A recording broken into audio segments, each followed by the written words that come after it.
All right. Thank you so much. Welcome to another episode of the Sales Story and a Tip podcast. My name is Fred Diamond. Of course, I'm the co founder of the Institute for Excellence in Sales. And Barry, I'm the host of over 700 Sales Game Changers podcasts. You can go listen to past Sales Game Changers podcasts at salesgamechangerspodcast.com. And this particular show, the Sales Story and a Tip, I talk with sales leaders. We talk about an exciting or interesting or inspirational story from their sales career. And then we ask for a tip that they learned from that story that they can share with the tens of thousands of people listening to this on Apple Podcasts. And by the way, if you're listening on Apple Podcasts, please go up, give us a 5-star review. We would greatly appreciate it. Or they could be watching this on YouTube. And if you're watching this particular show with Barry Toser, go give us a thumbs up, subscribe to the podcast. It's been very well received, and we're very, very excited to roll them out. All right, Barry, it's great to see you. My guest today is Barry Toser. Barry, why don't you give us a brief introduction? Yeah, sure, Fred. And first, thank you very much for having me on the podcast and enjoy being here today. And yes, I am Barry Toser. I'm the president of TNT Advisory. TNT Advisory is a fractional business that is geared towards solving companies' sales and business development challenges. And I have spent my entire career on the sales and marketing side of business, really helping companies to grow and drive revenue. And that's what I'm doing now in my current role with my own TNT Advisory company. All right. So I'm excited to hear your story. Barry Toser, tell me a great sales story. Yeah, Fred. Well, I've got an interesting story to share from several years ago when I was running a division for Transaction Network Services, a payments and data services company. And at the time, our largest customer was a telecom service provider, and our buyers and contacts were technical in nature and on the network side of the business. This was a very competitive environment with a lot of companies vying for this business, as is the case in the telecom industry. And the agreement that we had in place was to provide some advanced networking services. And it was a large enough deal, over $10 million a year in annual revenues, that I actually had visibility to the CEO of the provider. And we were looking for a way to build a stronger relationship at that level. And in most cases, as you know, with large companies, and in this case, the revenue for the company was over $1.5 billion, it's difficult to get a relationship with the CEO. So this was a challenge. Now, at the same time that all of this was going on, I was also the co-founder and president of a large industry networking group that was primarily a volunteer organization. And we had quite a few people involved with running this group, including my wife, who served as the executive director. And in this role for the networking group, I happened to be the face of the organization. Now, this all comes into play, and I'll explain this in just a minute. Many years before that, I had become certified in Miller and Hyman strategic selling. And I decided to apply a key principle of that program, identifying and engaging with a key decision maker by coming up with a strategy to develop this relationship with the CEO. And I was hoping to be able to establish trust and credibility and strengthen our position within the account. So I tried to put this all together through the networking organization, through Miller and Hyman. I happened to have a board seat available with the networking organization. I came up with a plan to offer that board seat to the CEO for our largest customer. And this was something within my control, and it certainly would create a win-win situation where the CEO would gain some prominence in the role, being on the board of our group. Our group had an excellent reputation, and of course, then I would be able to further solidify the relationship if he were to join my board.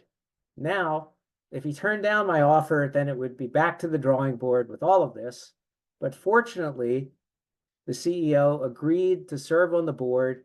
And as a result, I was able to forge a very close relationship with him.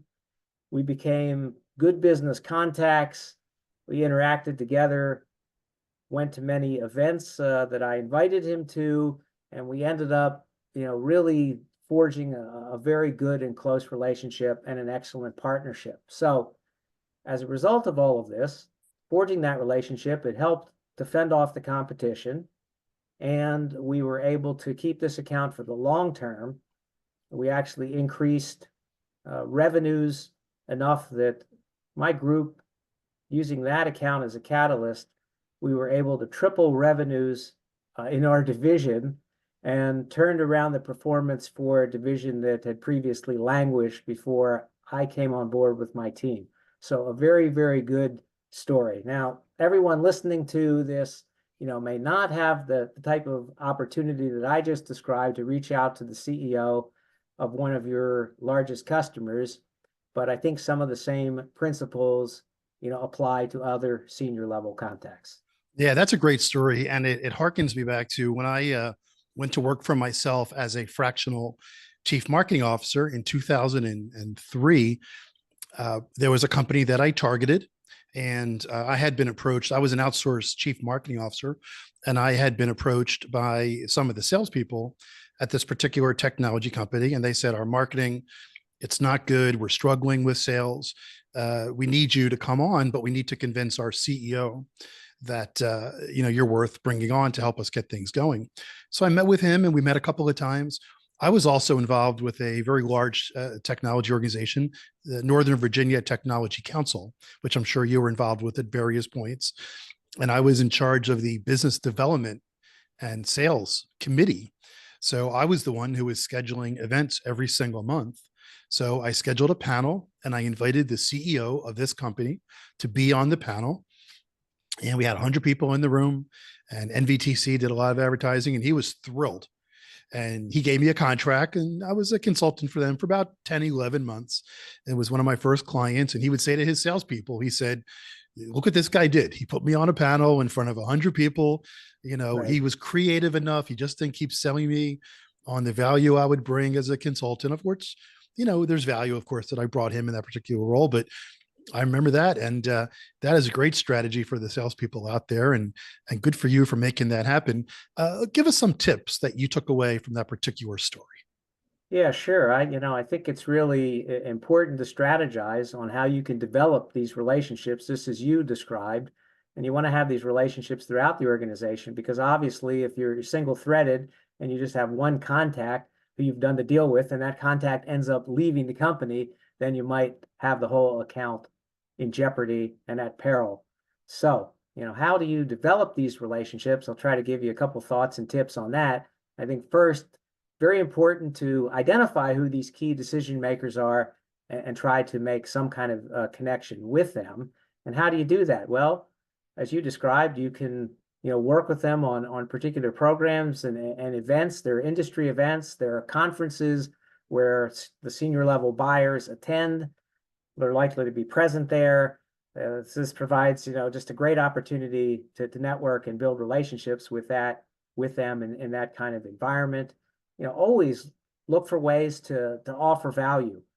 Try to share industry insights, try to provide solutions to problems that they may be facing, and this helps you to establish credibility and trust. Leverage those existing relationships. If you have them within the company, try to build those relationships out with the senior level buyers, and invite senior level contacts to different events that you might be involved in yourself, or even take them to a lunch, take them to dinner. Don't be bashful. Reach out to these people and see if you can get them to join you. Take them to a local sporting event, a local program, or a particular topic of interest to them. There are lots of different ways that you can try to build out these relationships. Just consistently follow up with the potential buyers after the initial meetings and conversations. Maintain that relationship. Always keep the lines of communications open, and it's all about building good relationships. Those are some great bits of advice. A couple of things come to my mind. One is a lot of times salespeople think that the value is related specifically to their product or service or solution, and they need to constantly be thinking of ways to show the value. My product will help you, do this, that, and the other thing. Our service will help you do this, that, or the other thing. the value could be, something nuanced that you helped the company achieve because you were paying attention to what they needed. I'm going to go back before we close here on the guy I referred to before. Guy hired me as an outsourced CMO before it was even sexy to call it fractional, 2003. And he came to me one day and he said, "Do you know what the best thing was that you did for me?"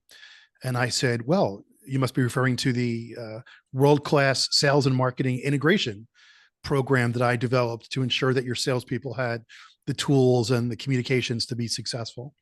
He said, "No, that was really good." I said, "Oh, okay, well, then you must be talking about the integrated marketing automation strategy that I put into play to target messages to our specific targeted customers that usually you only see at billion-dollar companies, not at $10 million companies." He said, "No, that was good too." He said, "The best thing you did for me was you introduced me to," and he mentioned somebody who was a quasi government employee in the economic development world of the DC area. And he said, "I've been trying to meet that person for 5 years. You knew that person. You're talking about relationships, Barry Toser, and you just made a phone call and you got me lunch with this person that I've been trying to meet for 5 years. And I don't know if anything's ever going to come of it, but you were able to make that happen for me. And that was the most valuable thing you ever did." And in my head, I was thinking, what about all this world-class marketing things and differentiation strategies? But I said, "Cool, good." And it got me a client for, like I said, almost a year. He then led to other clients because he got so much value out of that one thing that I did. So the message here for me to the listeners is, that your value isn't always my product is going to help you do this. Mhm. My service isn't going to always do this. What else can you, as the sales professional, provide to help your customer achieve their goals? All right. Once again, I want to thank Barry Toser, my guest today on the Sales Story and a Tip podcast.